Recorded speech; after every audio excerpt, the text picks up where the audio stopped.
What's the darkest manipulation tactic you've ever uncovered? My parents smiled at me over breakfast and said, "We've decided we need to be more strict. Starting today, you can't leave your room after 7 p.m. I laughed, because the last time I broke one of their rules and snuck out, they just asked if the party was any good. But that night at 7 p.m. sharp, Dad actually walked me to my room. I was still smiling, waiting for the punchline, when I heard the lock click from the outside. "Dad?" I rattled the handle. Nothing.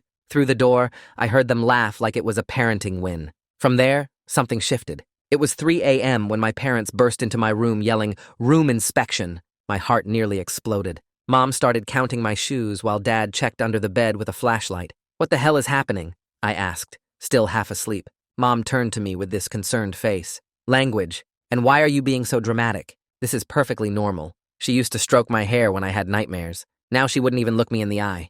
Every night after that, 3 a.m. became inspection time. I stopped sleeping, just waited for them to burst in. That's when I noticed they looked happy. The more exhausted I got, the more energy they seemed to have, like vampires or something. After a week of no sleep, they installed cameras in my room. "For your safety," Mom said sweetly. The cameras beeped every 30 seconds, all night long. These were the same parents who gave me bread to sober up when I came home drunk at 16, and waited until the next day to give out to me. By day 10, I was hallucinating from exhaustion. I tried to hug my parents in the kitchen, desperate for any warmth. They stepped back like I was contagious. "Personal space," my dad said flatly. I knew I had to do something. It felt like they were trying to break me. So I tested them. I stayed out 5 minutes past curfew to see what would happen. Mom's reaction was insane, screaming, crying, threatening to send me to military school. But as she grounded me for a month, I saw it, the corner of her mouth twitching up into a smirk, like this was part of her daily entertainment. The next day, I took it further.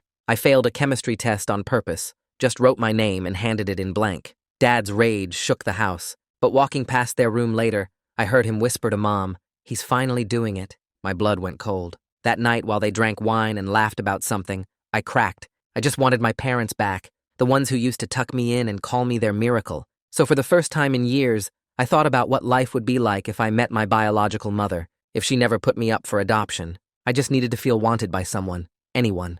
I snuck into Mom's study and opened her laptop to Facebook to search for my bio mom's name.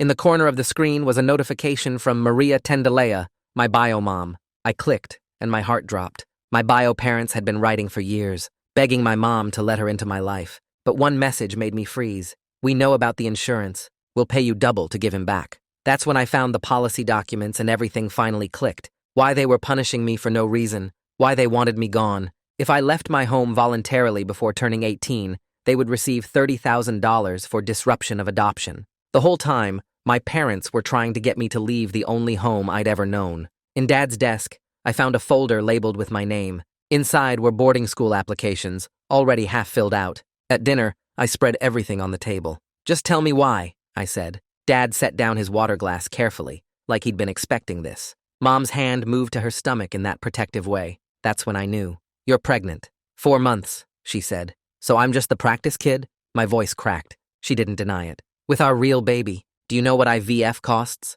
What we sacrificed? We took out loans," Dad said. "Mortgaged the house. And then we found out you were worth $50,000, but only if you leave on your own." "But my bio parents," I whispered. "They've been trying to warn me." Mom's mask finally slipped. "Those criminals? They sold you for $20,000, sweetheart. You think they want you back out of love? They want to sue us for money we don't have anymore." "We did love you," Dad said, "until the pregnancy test. Then you became a problem with a solution. $50,000. That's what 15 years added up to. That's what every bedtime story, every birthday, every I love you was worth." Mom pushed a paper across the table. "Sign this. Say you want to live with Grandma.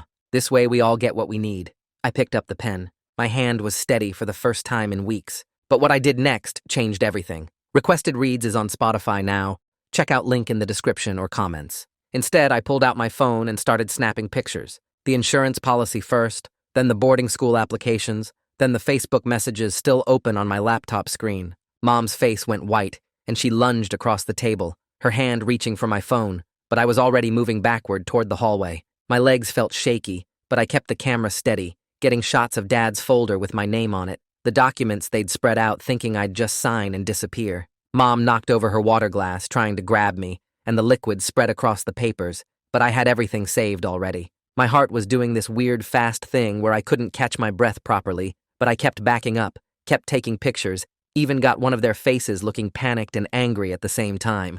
Dad stood up so fast his chair fell over backward. He moved to block the doorway, his body filling the entire frame like he was a wall I couldn't get past. His voice dropped into that scary, calm tone he'd been using for weeks, the one that made my skin feel cold. He told me to give him the phone, that we needed to talk about this like adults, but I was done talking. I told him I wasn't going anywhere voluntarily, and he needed to move, but he just stood there while Mom scrambled around the table gathering up all the papers I'd spread out. She was crying now, these big dramatic sobs, but her hands were moving fast and organized like she'd practiced this. I tried to squeeze past Dad, but he shifted his weight and I couldn't get through. The hallway was right there, maybe 3 feet away, but he was blocking it completely. Behind me, Mom was shoving documents back into folders, and I realized if I didn't move now, I'd lose my chance. I faked left, and when Dad moved to block me, I ducked right and slipped past him into the hallway. My shoulder hit the doorframe hard enough to hurt, but I didn't stop. I ran straight to the bathroom and slammed the door, my fingers shaking so bad I almost couldn't turn the lock. It clicked, and I heard Dad's footsteps pounding down the hallway behind me. I leaned against the sink and opened my phone, pulling up the Photos app. 32 pictures. I had 32 pieces of evidence showing exactly what they'd been planning. My hands were shaking so badly the first time I tried to select them all I missed and had to start over. The upload to cloud storage seemed to take forever, that little circle spinning and spinning while I heard Mom and Dad outside the door. I typed in my school email address, attached all the photos, sent them to myself, tried to type my password for the cloud backup and got it wrong. Tried again, still wrong. Took a breath and forced my fingers to slow down, and the third time it worked. The files started uploading, and I watched that progress bar like my life depended on it. They started pounding on the bathroom door, their voices switching between pleading and threatening in a way that would have worked on me a month ago. Mom was saying she was sorry, that they could work this out, that I was overreacting, and we just needed to calm down and talk. Dad's voice came through deeper, saying I was making this harder than it needed to be, that they were trying to do what was best for everyone. I ignored them and checked my email on my phone. The message was there with all the attachments. I checked my cloud storage. Everything had uploaded. I had backups of the backups now, and they couldn't take that away even if they got my phone. But I needed help from someone outside this house, someone who could see what was happening and tell me I wasn't crazy. I opened my texts and messaged my best friend, keeping it vague because I didn't know if they could somehow see my messages. Just asked if I could crash at his place tonight. Said I'd explain later. He responded almost immediately asking if I was okay, and I said I would be, but I needed to leave my house right now. He said yes, without asking more questions, and I almost cried from relief. They were still pounding on the door, their voices getting louder, and I sat on the closed toilet lid and waited. I wasn't coming out until I had a plan. I wasn't signing anything. I wasn't leaving voluntarily, so they could collect their money. An hour passed with them alternating between begging and yelling. Finally, it got quiet out there, and I cracked the door open. They were sitting on the couch in the living room, and they looked exhausted and scared instead of angry. Mom's face was all red and puffy from real crying this time, not the fake stuff. Dad was staring at the wall with his hands clasped between his knees. When I came out, Mom looked up and her voice was small. Dad asked if we could just talk like a family, if we could work this out, but I knew it was another trick. Families don't do what they'd been doing to me. Families don't try to break their kids so they'll leave for money. I went to my room and started packing a bag while they followed and stood in my doorway. They didn't try to stop me, but they kept making comments about how I was proving their point, how I was choosing to be difficult, how they'd tried to handle this maturely. I ignored every word and grabbed my laptop, my charger, the folder of documents I'd hidden under my mattress days ago when I first found everything. I packed clothes and my toothbrush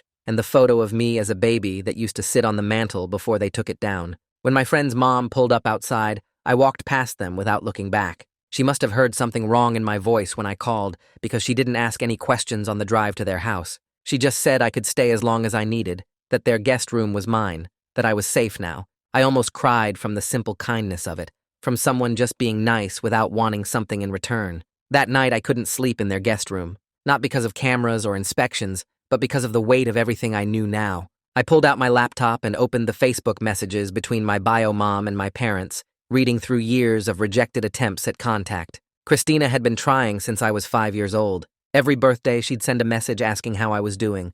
Every Christmas, she'd ask if she could send a card. My parents never responded except to tell her to stop contacting them. But then 3 months ago, the tone changed. Christina wrote that she knew about the insurance policy, that she'd pay them double if they'd let her back into my life. She said she'd made mistakes when she was young, but she wanted to fix them. She said she thought about me every single day. The messages got more desperate after that, and I could see my parents had read every single one, but never replied. I read until my eyes burned, and the sun started coming up outside the window. The next morning, I forced myself to go to the school, because missing would just give them ammunition. In first period, I sat at my desk and stared at nothing, while my English teacher talked about symbolism in some book I hadn't read. She noticed I wasn't taking notes, wasn't even looking at her, and she asked if I was okay. I said I didn't sleep well, and she let it go, but she kept glancing at me like she wanted to say more. At lunch, I walked straight past the cafeteria and headed to the counseling office. I asked the secretary if I could see Frances Black, the counselor who'd helped me last year when I was failing chemistry,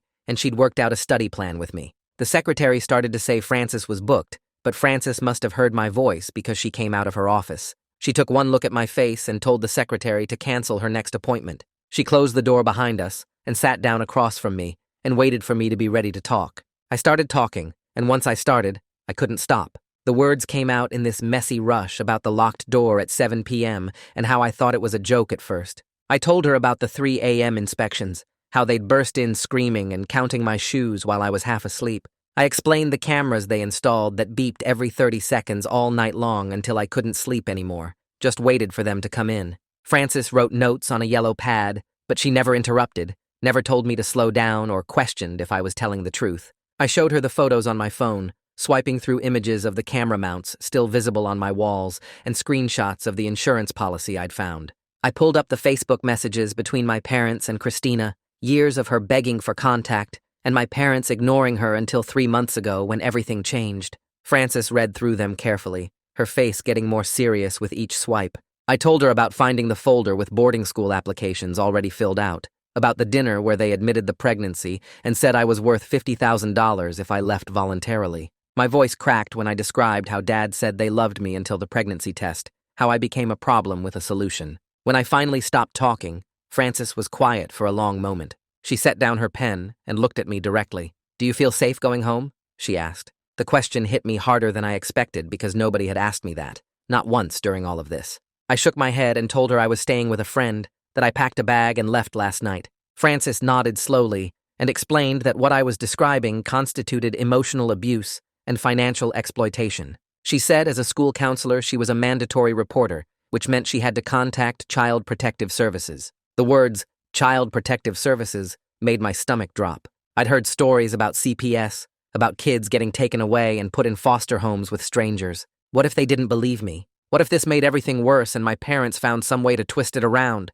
Frances must have seen the panic on my face, because she leaned forward and her voice got gentler. She explained this wasn't about punishment, it was about keeping me safe and making sure I had options. She asked if she could make the call right now while I was in her office, and I nodded because I didn't trust my voice to work. She picked up her phone and dialed a number she apparently had memorized. I sat there listening to her give a detailed report to whoever answered, using words like systematic sleep deprivation and financial coercion that made what happened sound even worse somehow. She described the cameras, the inspections, the insurance policy, speaking in this calm, professional voice that made it all feel real in a way it hadn't before. The person on the other end must have asked to speak with me, because Frances held out the phone. I took it with shaking hands and said hello. The CPS worker introduced herself and asked me to tell her what happened in my own words. I repeated the whole story again, and weirdly my voice was steadier this time, like saying it out loud twice made it more solid and less like something I might have imagined.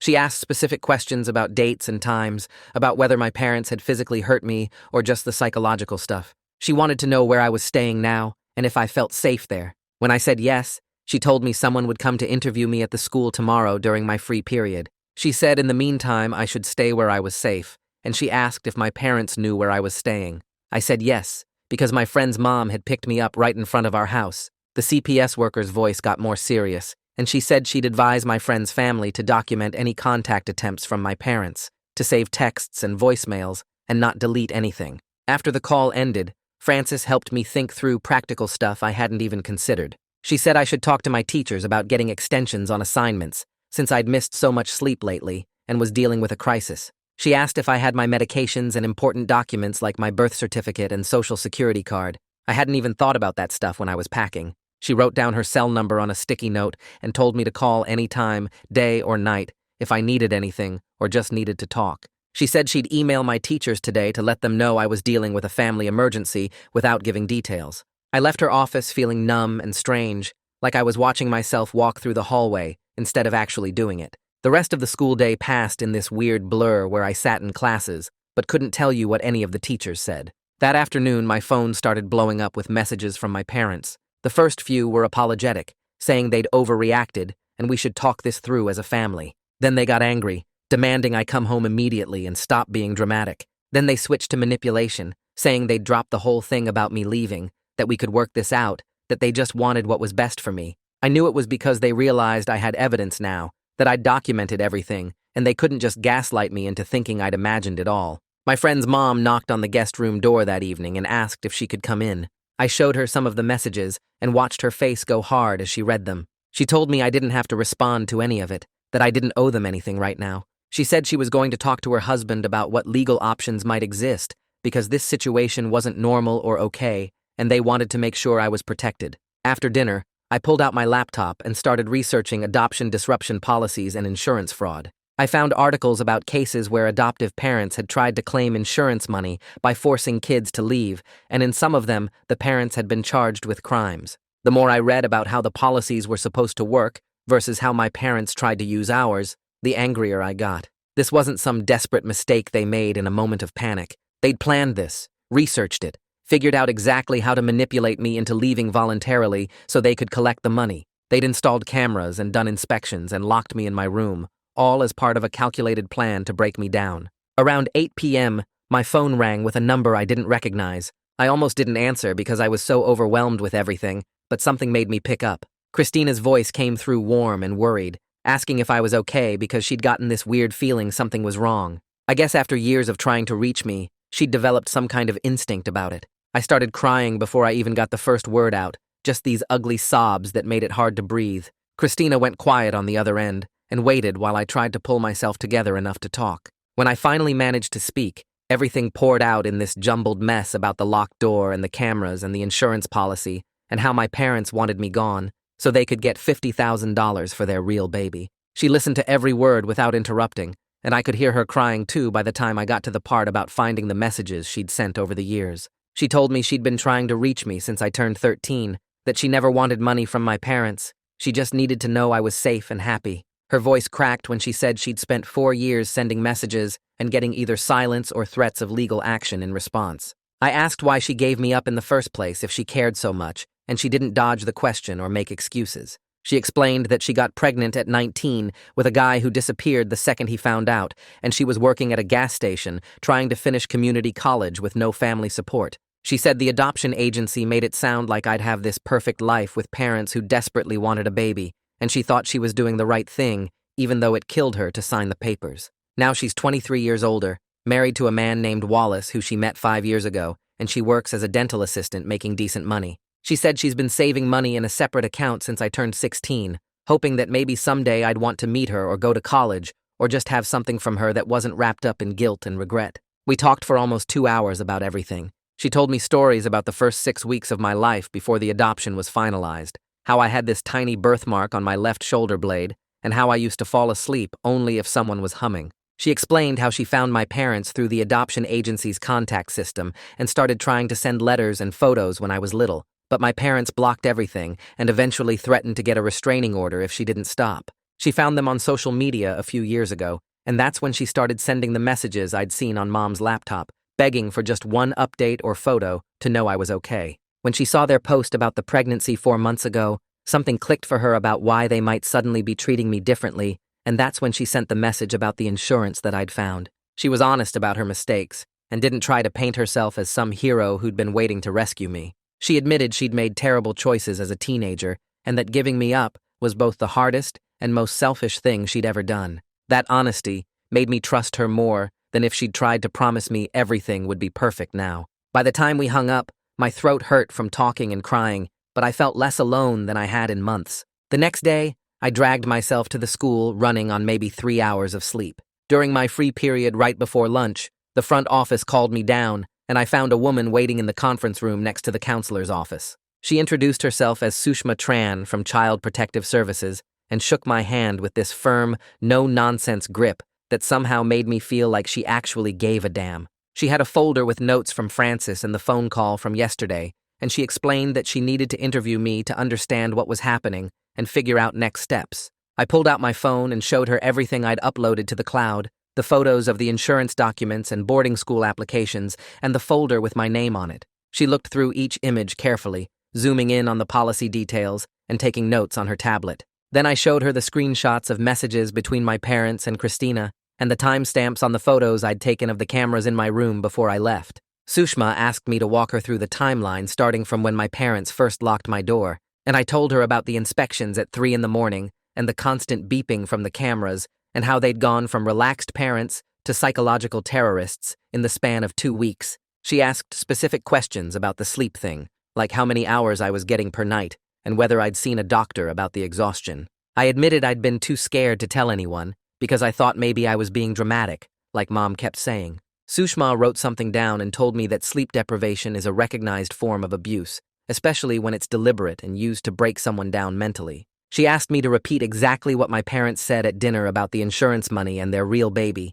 and I went through the whole conversation word for word because it was burned into my memory. When I got to the part where Mom pushed the paper across the table and told me to sign saying I wanted to live with Grandma, Sushma's jaw got tight and she made another note. She explained that what they were trying to do was technically insurance fraud, using psychological abuse to force a voluntary departure so they could collect money meant for actual adoption disruptions caused by the child's behavior or needs. The way she said it, clinical and matter-of-fact, made me realize how messed up the whole thing really was. Sushma told me that CPS would do a home visit within the next few days to talk to my parents and assess the situation, but given my age and the evidence I'd collected, she'd be recommending I stay in alternative placement rather than returning home. She asked if I had any family I could stay with besides my friend's parents, and I hesitated before mentioning Christina. I wasn't sure if bio parents counted as real family in the eyes of CPS, or if bringing her up would make things more complicated. Sushma's whole face changed when I said I'd been in contact with my biological mother, and she asked how long we'd been talking and whether Christina knew about the current situation. I explained about the phone call last night and how Christina had been trying to reach me for years, but my parents blocked her. Sushma asked if Christina had expressed interest in having me live with her, and I said we hadn't really discussed it, but she seemed like she wanted to be part of my life in whatever way was possible. That's when Sushma said something that made my chest feel tight in a way that might have been hope. She explained that kinship placement with biological family is actually ideal in situations like mine, as long as the bio parent is willing and can pass a background check and home study. She asked for Christina's contact information and said she'd reach out within the next day or two to discuss the possibility and start the evaluation process. I gave her Christina's number and address, my hands shaking a little because suddenly this felt real in a way it hadn't before. Sushma packed up her tablet and folder and told me she'd be in touch soon with updates and that I should keep staying where I was safe and document any attempts my parents made to contact me. She gave me her direct number and said to call immediately if anything happened that made me feel unsafe or pressured. That afternoon, I was sitting in Francis's office during last period when the front office secretary's voice came over the intercom, asking for security to come to the main entrance. Francis and I looked at each other, and she got up to check what was happening, telling me to stay in her office. I moved to the window that looked out over the front parking lot and saw my parents' car pulled up to the curb with both of them standing at the entrance doors. Mom was gesturing wildly, and Dad had his hand on her arm like he was trying to calm her down, but his face looked angry too. The security guard, who usually just checks IDs and breaks up fights, was standing between them and the door, and I watched the principal come out to talk to them. Even from the second floor, I could see Mom's mouth moving fast, her voice probably getting that shrill edge it got when she wasn't getting her way. The principal crossed his arms and shook his head, pointing back toward their car. Dad stepped forward and said something that made the principal pull out his phone, and that's when my parents finally seemed to realize they weren't going to win this. They turned to leave, but Dad stopped and turned back, his voice carrying across the parking lot loud enough that I could hear him through the closed window. He shouted something about me destroying the family, about how I was manipulated by people who didn't understand the whole situation. Mom grabbed his arm and pulled him toward the car, while the principal stood there with his phone still in his hand, probably ready to call the police if they didn't leave. I watched them drive away, Mom's face visible through the passenger window looking red and angry. Francis came back a few minutes later and closed the blinds, sitting down across from me with this tired expression. She reminded me that their choices destroyed the family, not my decision to protect myself and tell the truth about what they'd been doing. She said parents who truly love their kids don't torture them psychologically for insurance money, and that I needed to remember that every time I started feeling guilty. I nodded, but didn't trust myself to speak, because part of me still wanted to believe they'd loved me once, before the pregnancy test changed everything. Over the next few days, I fell into this weird routine at my friend's house. I'd wake up in the guest room without cameras watching me, or the fear of a 3 a.m. inspection, eat breakfast with his family, and go to the school where I'd try to focus on assignments and pretend everything was normal. Sushma called every other day with updates about the investigation and the home visit and Christina's background check. Christina started texting me every morning with simple messages,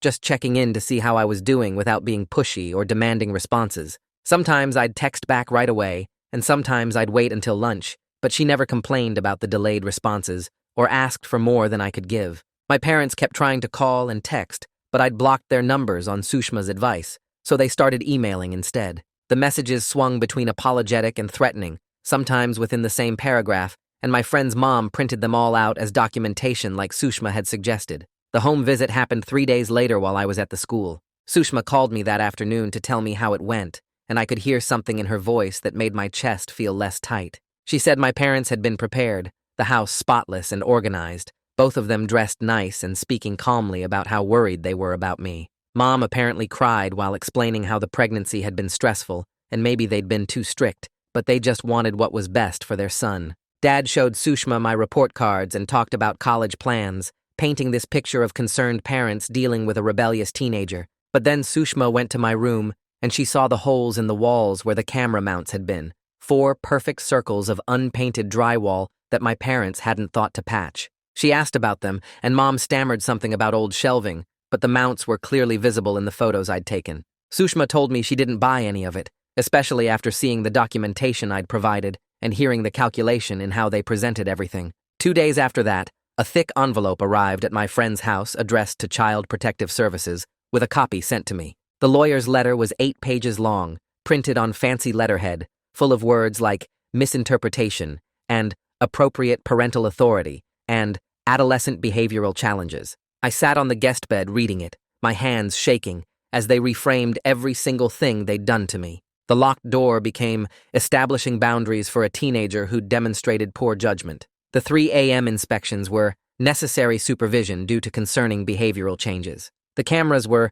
safety measures recommended by a family counselor, even though we'd never seen a counselor. They claimed the insurance policy was a standard adoption protection plan, and I'd taken it out of context because I was angry about normal parenting decisions. The letter made me sound unstable, and them sound reasonable, and I felt sick reading it because I could see how someone who didn't know the full story might actually believe them. My friend's mom found me crying in the bathroom an hour later. The letter crumpled on the floor, and she smoothed it out carefully to add to the documentation file. Sushma called the next morning to tell me her supervisor was now involved because of the insurance fraud angle. She explained that cases involving financial exploitation got escalated automatically, and suddenly there were more people asking questions about the policy and its terms. That afternoon, a detective from the Financial Crimes Unit called my cell phone, his voice professional but kind, asking if I could walk him through exactly what my parents had said at dinner. I sat in my friend's backyard with a notebook, going through the conversation word by word, remembering how Dad had set down his water glass and how Mom's hand had moved to her stomach. The detective asked specific questions about whether they'd used the phrase, "only if you leave on your own," and whether they'd shown me the policy documents before or after the dinner confrontation. I answered everything as precisely as I could, my voice steady even though my hands were shaking, because I knew this mattered. He told me the insurance company was conducting their own investigation and thanked me for being so detailed and organized with my evidence. 4 days later, Sushma called with news that made my whole body go numb. Christina had passed her background check and home study, and CPS was approving her for kinship placement. Sushma explained this was temporary while the investigation continued, but it meant I could move in with Christina instead of staying with my friend's family or going into foster care. She said kinship placement was always the preferred option when bio-family was available and appropriate, and everything about Christina's situation checked out. I thanked her and hung up, then just sat there staring at my phone, feeling terrified and excited at the same time. Christina and I had been talking on the phone almost every day, and we'd done video chats where I could see her apartment and meet Wallace, but we'd never actually been in the same room together. Now I was supposed to move into her home, and figure out if we could actually be family, if this woman who gave birth to me could become someone I trusted after everything that had happened. The transition happened on a Saturday morning with Sushma supervising the whole thing. Christina's apartment was in a complex about 20 minutes from my school, small but clean with actual sunlight coming through the windows. She'd set up the second bedroom for me with basics, a bed with a blue comforter, a desk with a new lamp, empty shelves along one wall waiting for my stuff. The walls were painted light gray, and there was a poster of the solar system still in its wrapper on the desk, like she'd bought it, but wasn't sure if I'd want it. Wallace stayed mostly in the kitchen while Christina showed me around, giving me space but making it clear I was welcome. He was tall and quiet, maybe 40, with kind eyes that crinkled when he smiled. Christina kept asking if everything was okay, if I needed anything, her hands fidgeting with her shirt hem, like she was as nervous as I was. I put my bags down in the room that was apparently mine now and told her it was perfect, even though perfect felt like a weird word for any of this. My parents tried to block the placement 2 days later with an emergency court filing. Sushma called to tell me about it, her voice tight with anger, explaining that their lawyer was claiming Christina was unstable and I was manipulated by CPS. The filing said I needed to be returned home immediately for my own safety, that the state was overreaching based on a misunderstanding between parents and their teenage son. The judge reviewed all the evidence that same afternoon, including the photos of the camera mounts, the insurance policy documents, the timeline of abuse, and my detailed statement. He denied their motion completely and issued an order that they had to stay away from me, except for supervised visits that they could only request through Sushma. The judge apparently used the phrase, concerning pattern of psychological abuse, in his ruling, which Sushma said was significant because it meant he saw through their lawyer's reframing attempts. The first week at Christina's was awkward as we figured out how to exist in the same space. She worked during the day at a dental office, leaving around 7:30 and getting home around 5, which meant I had the apartment to myself after school. I'd do homework at the desk in my room or watch TV in the living room, feeling weird about touching anything, even though she'd told me to make myself at home. We ate dinner together every night,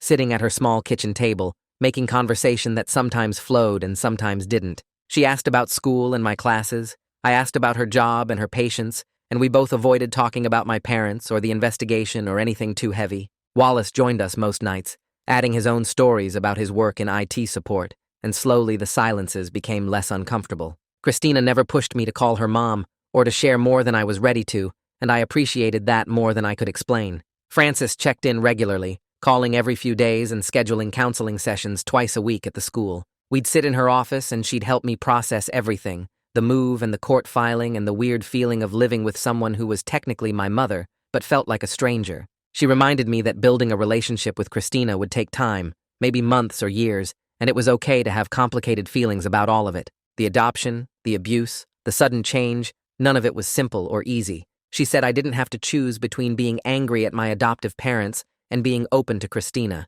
that I could hold both feelings at the same time. Some sessions I cried, some sessions I just sat there numb, and Francis never made me feel like I was doing any of it wrong. I started sleeping better without the cameras and the 3 a.m. inspections, my body finally relaxing enough to get through whole nights. But the nightmares came anyway, dreams where I was locked in my room and couldn't get out, or where my parents showed up at Christina's apartment to drag me back home. I'd wake up gasping, my heart pounding, taking a few seconds to remember where I actually was. One night, I woke up around 2 a.m. from a particularly bad one, and I must have made noise because Christina knocked softly on my door a few minutes later. She asked through the door if I was okay, if I wanted tea, her voice gentle and not pushy. I opened the door and nodded, and we ended up sitting at the kitchen table until almost 5 in the morning, drinking chamomile tea and talking about fear and safety and what home was supposed to feel like. She told me about her own nightmares after she placed me for adoption, how she'd wake up wondering if I was okay, if I was happy, if I'd ever forgive her.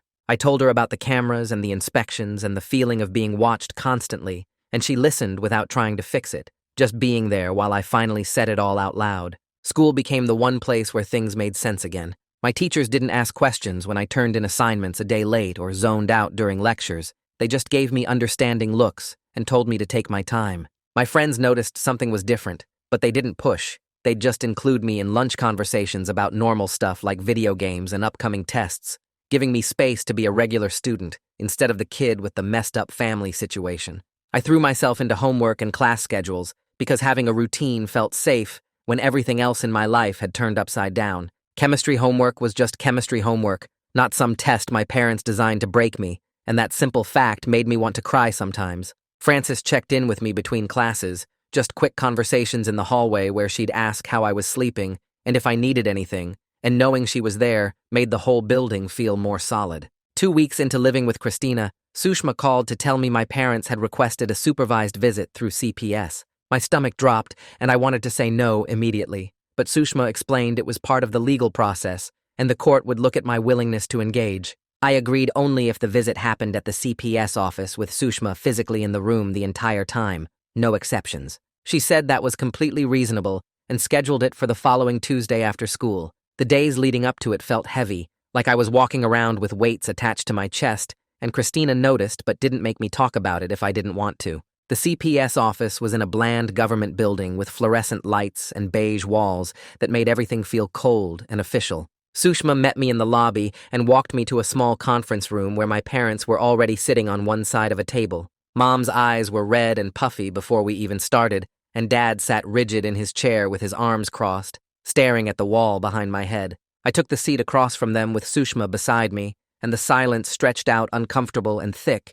until Mom finally spoke. She said they were desperate and made terrible choices, that the financial pressure made them crazy, and she was so sorry for everything they put me through. Her voice cracked and tears ran down her face, but I just sat there feeling numb and angry at the same time. Dad stayed silent, his jaw clenched tight, and I could see he was furious, but trying to hold it in for Sushma's benefit. I told them I needed time and space, that they couldn't just erase months of psychological torture with one conversation and some tears. Mom reached across the table like she wanted to touch my hand, but I pulled back, and Sushma made a note on her clipboard. The room felt too small and too big at the same time, like we were strangers forced to sit together and pretend we were family. Dad finally spoke, his voice flat and controlled, saying they never meant to hurt me, and they thought they were doing what was necessary. I almost laughed because necessary meant breaking your kid down piece by piece until they ran away, but I kept my mouth shut because getting angry wouldn't help anything.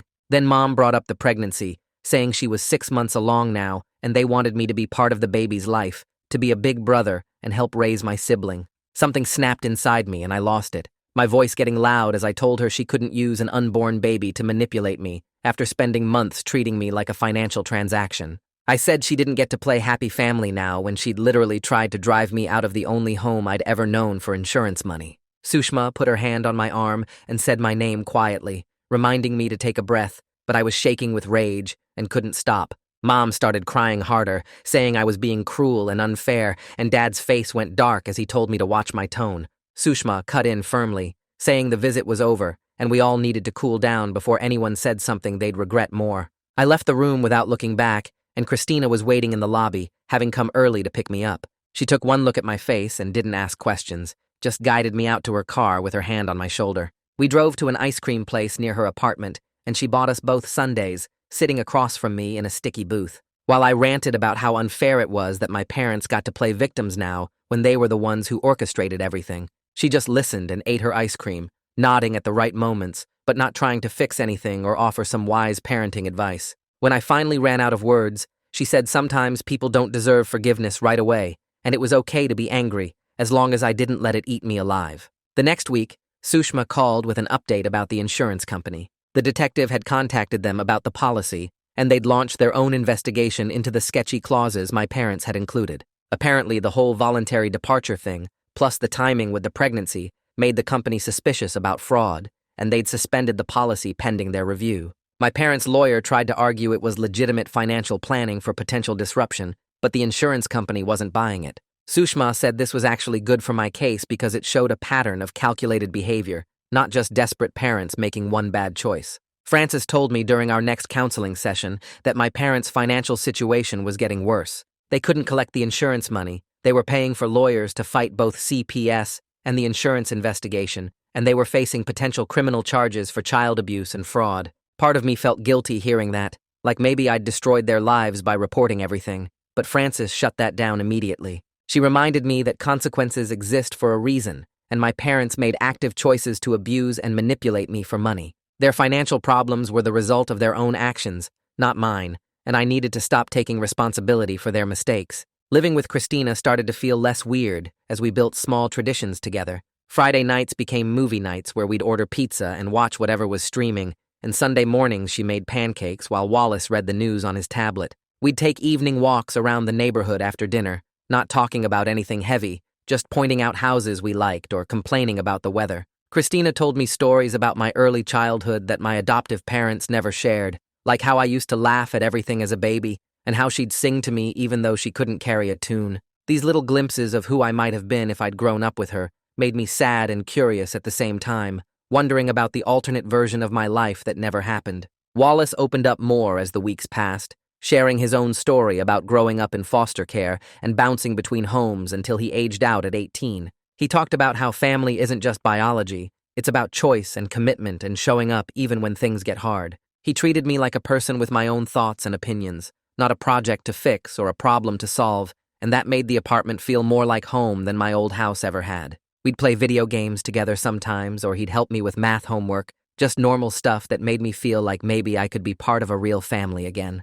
3 months into the placement, Sushma scheduled a meeting to discuss permanency planning. She explained that CPS was recommending the kinship arrangement with Christina become permanent, with her as my legal guardian until I turned 18. My parents were fighting it through their lawyer, but even he admitted they were unlikely to win, given the documented abuse and the ongoing criminal investigation. Sushma said the court would make the final decision, but she was confident about the outcome, and she wanted to prepare me for what the hearing would involve. Christina sat next to me during the meeting, her hand resting on the table near mine, and I realized I wanted this to be permanent too, wanted to stop waiting for everything to fall apart again. The court hearing happened 3 weeks later on a Wednesday morning.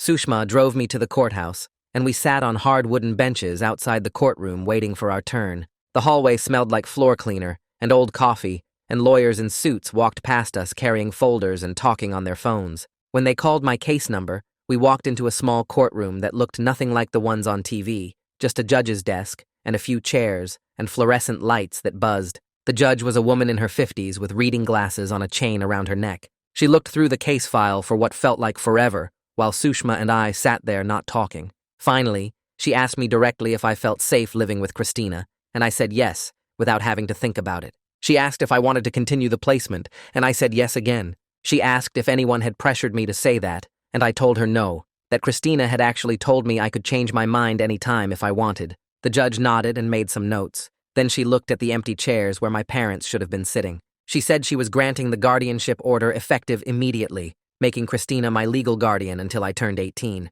The whole thing took maybe 15 minutes. Walking out of the courthouse, I felt weird, like something huge had just happened, but it was so quick and boring that it didn't feel real. Sushma hugged me in the parking lot and said she was proud of how I handled everything. That night, Christina made spaghetti and meatballs, which she remembered was my favorite from when I was little. We ate at the kitchen table with Wallace, and nobody made a big dramatic speech about the guardianship. Christina just got up after dinner and came back with a key on a plain keychain. She put it in my hand and said, "This was my home for as long as I wanted it. No conditions or clauses attached." I held the key and felt the weight of it. This small metal thing that meant I had a place I could actually stay. Wallace raised his water glass and said we should toast to new beginnings, and we clinked our glasses together like a normal family. I believed Christina because she had proven everything through her actions, not just words. She had opened her home, passed the background checks, showed up to every meeting, and never once tried to force me into calling her mom or pretending the past didn't happen.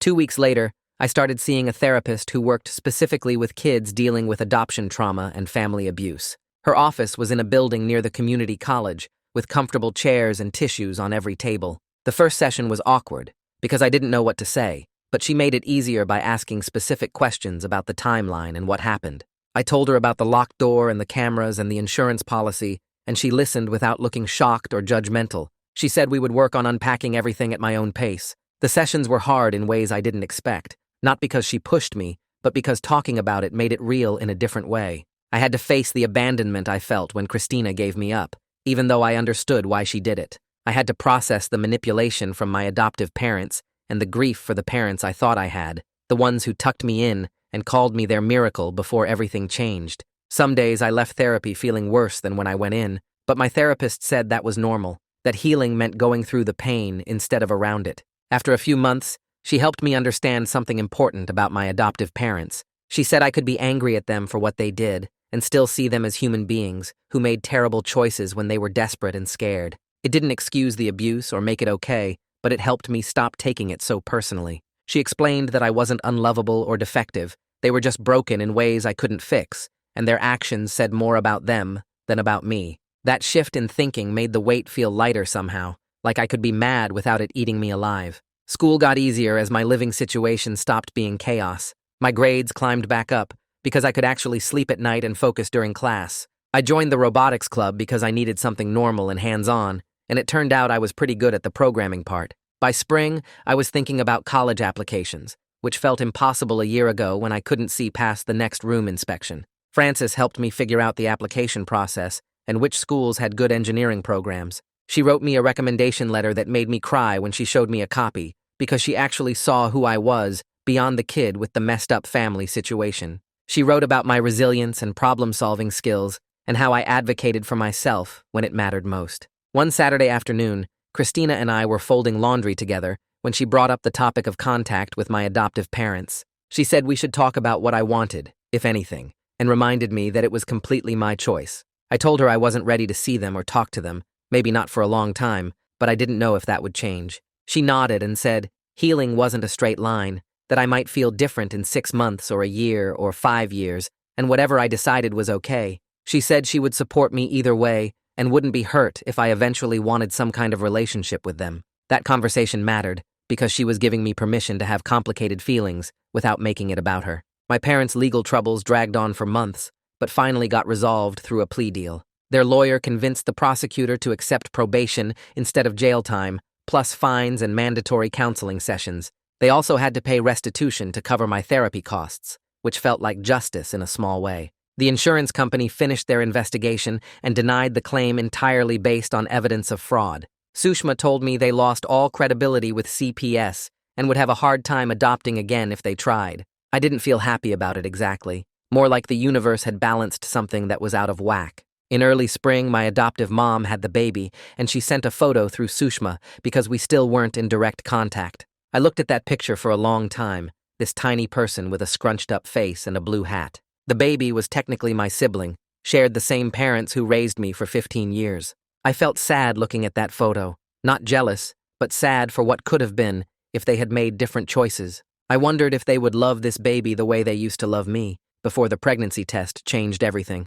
I hoped they would do better this time. I started writing my parents a letter one night when I couldn't sleep. I told them I wasn't ready for contact, but I hoped they would be better parents to my sibling than they were to me in the end. I said I understood they were desperate and scared, but that didn't make what they did okay. I wrote that I was doing fine with Christina, and they didn't need to worry about me anymore. The letter sat in my desk drawer for 3 weeks because I kept changing my mind about sending it. Finally, I put it in an envelope and mailed it before I could overthink it again. It felt like closing a door that needed to be closed, not locking it forever, but shutting it for now. Something shifted with Christina around that time. Subtle, but important. I stopped thinking before I called her by her first name and started just saying Mom naturally, the way it slipped out when I wasn't paying attention. The first time it happened, we were making breakfast, and I asked if Mom wanted coffee. She stopped stirring the pancake batter and got tears in her eyes. She said she never expected that gift and didn't take it for granted, that I could call her whatever felt right. Wallace heard us from the living room and came in grinning.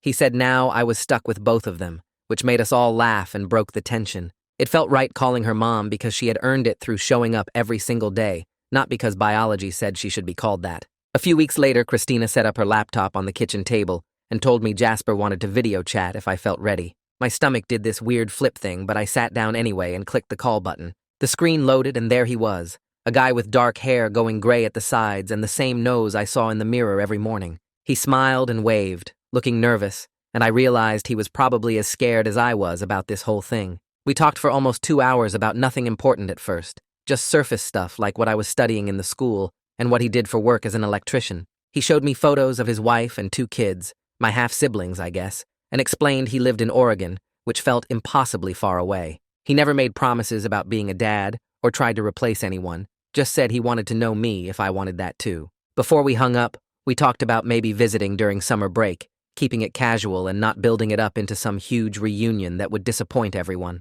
Christina squeezed my shoulder after the call ended and asked how I felt, and I said weird, but good, which was the most honest answer I had. The next week, Frances called me into her office during lunch and spread out a bunch of scholarship applications across her desk. She explained there were specific programs for students who had been in foster care or kinship placement, and I qualified for all of them based on my living situation with Christina. We spent 3 lunch periods filling out forms and writing essays about my experiences, which felt strange putting that nightmare into words for strangers to judge. Francis helped me frame everything without making it sound like I was asking for pity, just stating facts about obstacles I had faced and overcome. By the time we finished, I had applied to 7 different scholarships, with amounts ranging from $500 to $5,000. A month later, I found out I got 4 of them, totaling almost $8,000, and suddenly college felt like something that could actually happen instead of just a dream. Frances printed out all the award letters and put them in a folder for me, grinning like she had won the money herself. My birthday came in October, and a card showed up in the mail with my adoptive parents' return address. I stared at it for a long time before opening it, my hands shaking a little because I didn't know what to expect. Inside was a generic card with a sunset photo and printed words about wishing me happiness, plus a check for $50 that had both their signatures. There was no personal message, no acknowledgement of everything that had happened, just the pre-printed greeting and money. I walked to the bank that afternoon and cashed the check because I needed new shoes and wasn't too proud to take their money. The card went straight into the kitchen trash because I wasn't ready for empty gestures that pretended we were a normal family sending birthday wishes. Christina saw me throw it away but didn't comment, just squeezed my hand and told me we were making my favorite dinner. Senior year started in September, and I couldn't believe how different everything felt compared to a year ago. I had my own room in a place where nobody locked me in or burst through the door at 3 a.m. I had Christina and Wallace who asked about my day and actually listened to the answers. I had Francis checking in weekly and Sushma calling monthly to make sure the placement was working. I had therapy appointments where I was slowly working through the trauma instead of living inside it every single day. My grades were good again. I had joined robotics club, and I was making actual plans for college instead of just surviving until tomorrow. The nightmares still came sometimes, and I still flinched when I heard loud voices, but I was healing instead of breaking, and that made all the difference. One Saturday morning, Christina asked if I wanted to help repaint my room since the current beige color was pretty boring. Wallace drove us to the hardware store and they let me pick out whatever colors I wanted, no questions or judgments about my choices. I chose a deep blue for 3 walls and gray for the accent wall, colors that felt calm and mine in a way the beige never had. We spent the whole weekend painting together, Wallace teaching me how to cut in along the edges and Christina playing music from her phone while we worked. They asked my opinion about other apartment upgrades too, like whether we should get new living room curtains or if the kitchen needed better lighting. It felt strange being included in household decisions like my vote actually mattered, like I was a real part of this family, instead of a temporary guest they were stuck with. In health class, we started a unit on family dynamics and recognizing unhealthy relationships. My teacher asked if anyone wanted to do a presentation on a related topic, and before I could overthink it, I volunteered to talk about emotional abuse in families. I spent 2 weeks preparing, using my own experiences without making it obvious I was talking about myself. The presentation covered things like gaslighting, isolation tactics, sleep deprivation as punishment, and financial exploitation of children. My classmates were quiet the whole time, and afterward, 3 different people came up to say they recognized some of those patterns in their own families. My teacher pulled me aside and asked if I would be willing to share the presentation with the counseling department as a training tool. I said yes, because if my nightmare could help other students recognize abuse earlier, then maybe all that pain served some kind of purpose. Spring arrived and college acceptance letters started showing up in the mail. I got into 3 schools with decent financial aid packages that covered most of tuition when combined with my scholarships. The first acceptance letter came from a state school 2 hours away, and I ran into the kitchen yelling to show Christina. She read it 3 times and then started crying these happy tears that made me tear up too. Wallace came home from work and gave me this awkward side hug that turned into a real hug, telling me he was proud of me. We called Frances, and she screamed so loud I had to hold the phone away from my ear. She asked me to bring the letter to the school so she could make a copy for her office, and the next week, I saw it framed on her wall next to photos of other students she had helped over the years. My 18th birthday fell on a Tuesday in March, and I went to the courthouse during lunch to legally change my last name to Reyes. The process was simple, just forms and a small fee and a judge's signature, but it felt huge standing there with my new identification. I wasn't erasing my past or pretending the Evans family never existed. I was just choosing my future and the family that had actually shown up for me. That evening, Christina made my favorite chocolate cake from scratch, and we invited Francis and Sushma over to celebrate. The apartment was crowded with all of us squeezed around the small table, but it felt right having the people who had fought for me all in one room. Christina put 18 candles on the cake, and they sang happy birthday while I tried not to cry. When I blew out the candles, I didn't make a wish, because for the first time in years, I didn't need to wish for things to get better. They already were. Great. Another feel-good tale that shaved 5 years off my lifespan. If you enjoy emotional cardio, subscribe and keep torturing your playlist.